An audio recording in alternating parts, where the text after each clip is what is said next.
Hello everyone and welcome back to my channel. I hope you're all having a wonderful Friday so far. We are wrapping up the final days of 2022 as we roll into 2023. So hopefully a lot of you guys have some New Year's plans and some exciting times ahead. So in today's video, we are going to get into a few different topics. First off, we're going to be talking about the SSI payments that are going to be going out today. This is actually going to be your second payment this month for December. This isn't necessarily a bonus payment, it's just going to be an advance payment for January. Now this one will be around 8.7% higher, and you guys who are receiving Social Security benefits should have already received a letter in the mail detailing what your benefits for 2023 are going to look like. So let me know in the comment section below if you've received that letter or not. I know some people have received the letter, and then I've also received some comments from others who said they have not yet received that letter.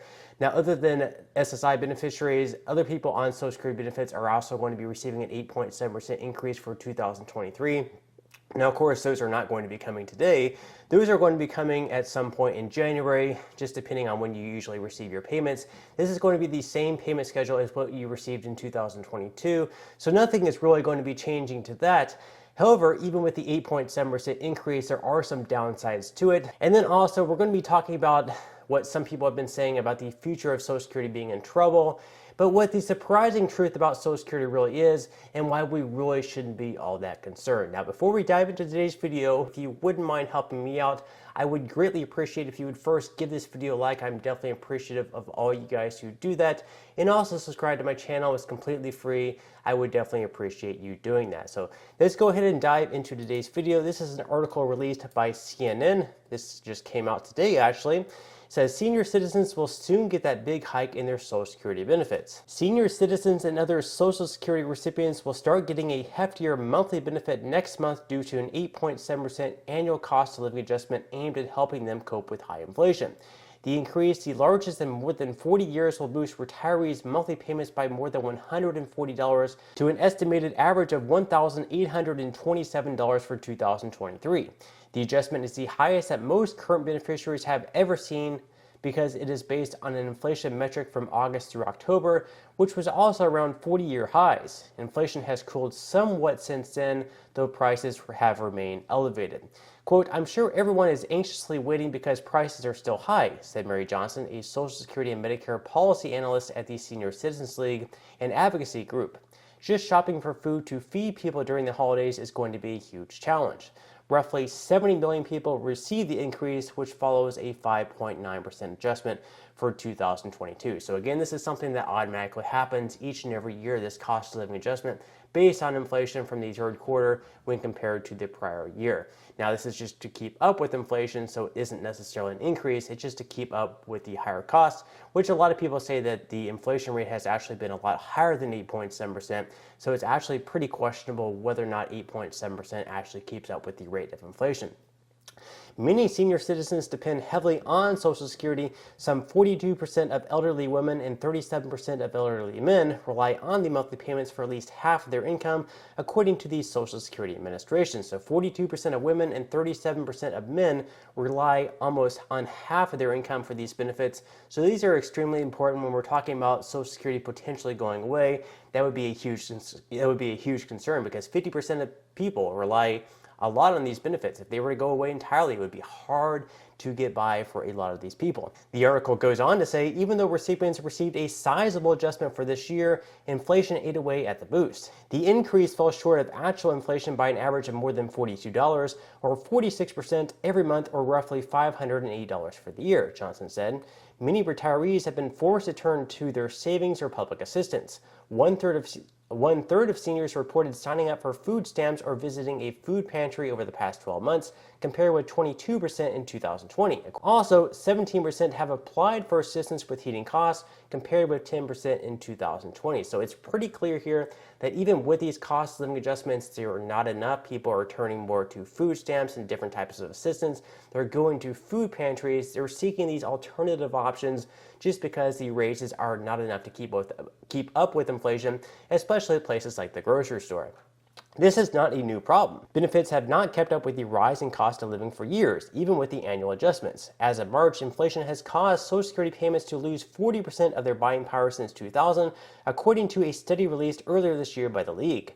monthly benefits would have to increase by $540 to maintain the same level of buying power as in 2000. So that's a lot of money they would have to increase benefits by, $540. We've seen certain bills released by Bernie Sanders, such as the Social Security Expansion Act, that would raise benefits by $200, but even if they did raise benefits by $200 per month or $2,400 per year, that would still not be enough to keep up with inflation since the year of 2000, which they say would have to increase by $540. So this is a pretty big problem.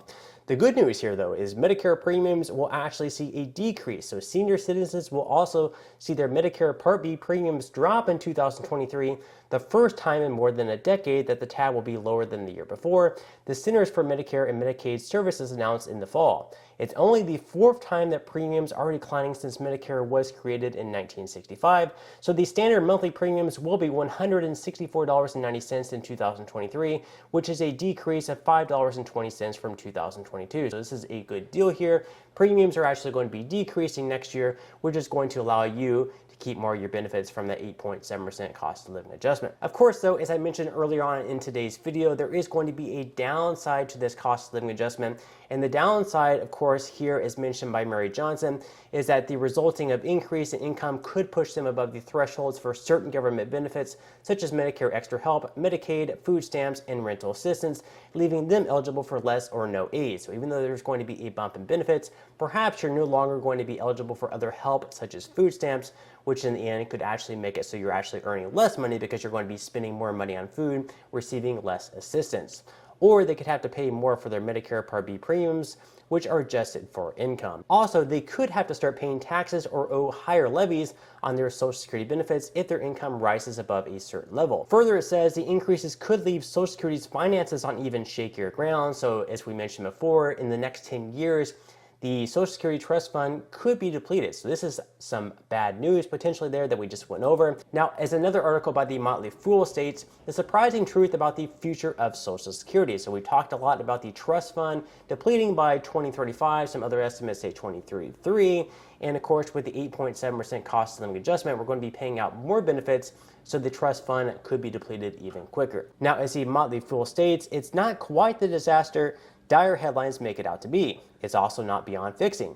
You probably heard the lamentations. The United States Social Security program is unraveling. Too few people are paying too little into the government-managed pool of funds. At the same time, too many people are taking too much out of that pool. It's simply not sustainable, the criticisms argue. And so right from the Peter G. Peterson Foundation, a major contributor to the unsustainability of the current Social Security program is that the number of workers contributing to the program is growing more slowly than the number of beneficiaries receiving monthly payments. So back in 1960, there were 5.1 workers per beneficiary. That ratio has since dropped to 2.8 today. So back in 1960, there were a lot more workers paying into the Social Security Trust Fund as people that were receiving it, but today there's a lot fewer people actually paying into the system when compared to the people who are receiving these benefits. Some of that has to do with that is that people back then, they were having more children, whereas today they're having fewer children, so we're having less workers. So we have to come out with a few solutions to that. So as the Motley Fool goes on to say, moreover, a handful of legislative moves meant to shore up the Social Security fund's shortfall are on the table. It's likely at least one of them will be implemented before it's too late. Now, they go on to say that help is on the way, that it's also possible something could happen in the meantime to stave off the reduction of Social Security payments. In fact, it's very likely several measures will be taken to help future retirees. So right now, they have one piece of legislation that's being promoted by 3 different Democrats, which would raise the income tax to fund Social Security from last year's $147,000 up to $250,000. So they're saying that people who make up to $250,000 should have to pay into the system. I do believe that for 2023, that number is going to be bumped up to $160,000. But to them, that's not enough. They believe that people earning up to $250,000 per year should have to pay into the Social Security Trust Fund, which should help keep the program running smoothly for another 74 years a state. So of course, that is one idea that is being kicked around to keep the Social Security Trust Fund paying out 100% of the benefits. for another, say, 74 or so years. There's also been some other ideas kicked around where they would be raising the full retirement age from 67 up to the age of 70. So those are some ideas that are being kicked around. I am pretty confident that at the end of the day, they will get something done. We've seen once again with these government shutdowns, they always end up getting some piece of legislation across the finish line when it matters the most. The only question is when. Will it be 2023? Will it be 2024?